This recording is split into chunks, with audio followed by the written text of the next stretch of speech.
Assalamualaikum warahmatullahi wabarakatuh. Salam sejahtera untuk kita semua. Kali ini kita akan belajar tentang bradikardia. Nah, tujuan pembelajaran pada sesi ini adalah menjelaskan definisi bradikardia. Kemudian yang kedua adalah menjelaskan klasifikasi bradikardia.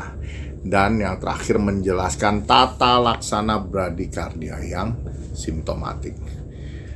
Per definisi, yang dinamakan dengan bradikardia adalah penurunan denyut jantung di mana lajunya kurang dari 60 kali per menit. Nah, bradikardia ini merupakan tanda fisiologis, tetapi bisa juga patologis. Bisa simptomatik dan bisa juga asimptomatik. Bradikardia dengan denyut jantung kurang dari 50 kali per menit biasanya akan menimbulkan gejala klinik. Nah, ini adalah contoh-contoh bradikardia, yaitu di sini yang pertama ini adalah sinus bradikardia. Ditandai dengan P selalu diikuti QRS dengan lajunya kurang dari 60 kali per menit. Ya. Nah, berikutnya ini yang kedua adalah kita lihat QRS-nya ini lebar, kemudian dia teratur, gelombang P-nya juga ada, tapi gelombang P dan QRS tidak simultan atau tidak sinkron, di mana gelombang P berjalan sendiri-sendiri. Kita lihat di sini jarak antara P ke P ini sama, sedangkan jarak QRS ke QRS ini juga sama. Ini adalah total AV block. Dan yang bawah di sini ada kita lihat laju jantungnya kurang dari 60 kali per menit dengan QRS-nya sempit dan teratur, dan kita lihat di sini tanpa gelombang P, yaitu ini junctional bradikardia. Prinsip tata laksana bradikardia adalah harus menentukan apakah tanda dan gejala gangguan perfusi disebabkan oleh bradikardia atau adalah penyebab lain. Kemudian kita harus evaluasi kemungkinan penyebab yang dapat dikoreksi. Tanda-tanda gangguan hemodinamik dan perfusi jaringan ini sama pada seperti pada takikardia, yaitu pertama adalah hipotensi, di mana tekanan darah sistoliknya kurang dari 90 mm air raksa, penurunan kesadaran, atau ada gangguan mental akut. Kemudian tanda-tanda shock yang ditandai dengan akral dingin, CRT-nya memanjang, adanya oliguria dan atau anuria. Kemudian nyeri dada ischemik yang ditandai dengan nyeri dada seperti diinjak, yang menjalar ke lengan kiri disertai mual, muntah, dan keringat dingin. Adanya gagal jantung akut yang adanya gagal jantung akut yang ditandai dengan adanya sesak nafas yang memberat saat berbaring. Nah, ini adalah algoritma bradikardia yang dewasa. Jadi pasien datang dengan kondisi klinis bradikardia, misalnya pusing atau mau pingsan, kemudian kita berikan oksigen 2 liter per menit nasal kanul, pasang IV line dan monitor, pertahankan potensi jalan nafas tadi. Kemudian pasang monitornya apa tadi?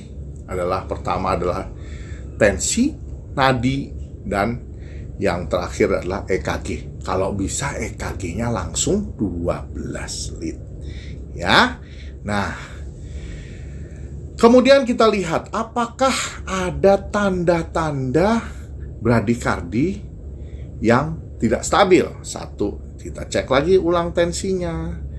Kalau ada hipotensi di mana tensi sistolik kurang dari 90, atau ada gangguan mental akut, ya, penurunan kesadaran, tanda-tanda shock akral dingin, nyeri dada ischemik yang ditandai nyeri dada seperti diinjak, menjalar ke lengan kiri serta mual, muntah, keringat dingin, adanya tanda-tanda gagal jantung akut seperti sesak nafas yang memberat saat berbaring.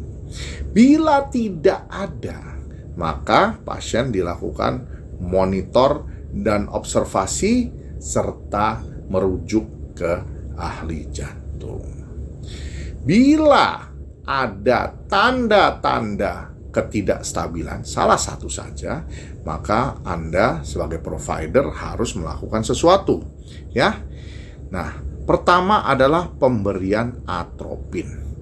Berapa dosis atropin? Dosis pertamanya bolus 1 mg, bisa diulang 3-5 menit dengan sampai dosis maksimum.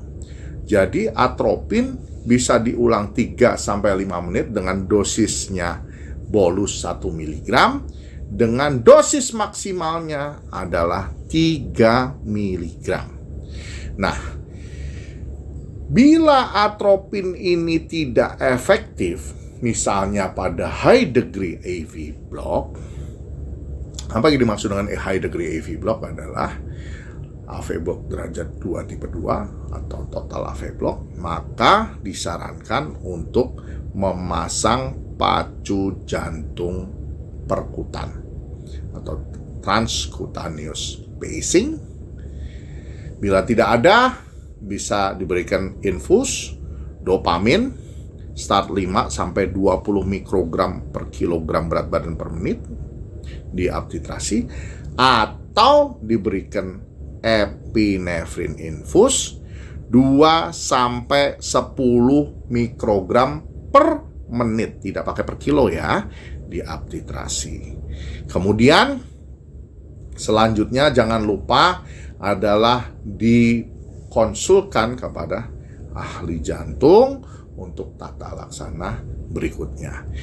Nah, sebagai provider kita harus mengevaluasi apakah penyebab yang reversible itu bisa kita koreksi. Contoh, apakah ada ischemia atau infak miokard akut, apakah ada riwayat penggunaan obat-obatan yang menyebabkan bradikardia, misalnya penghambat kanal kalsium, penghambat beta, atau pemberian digoxin.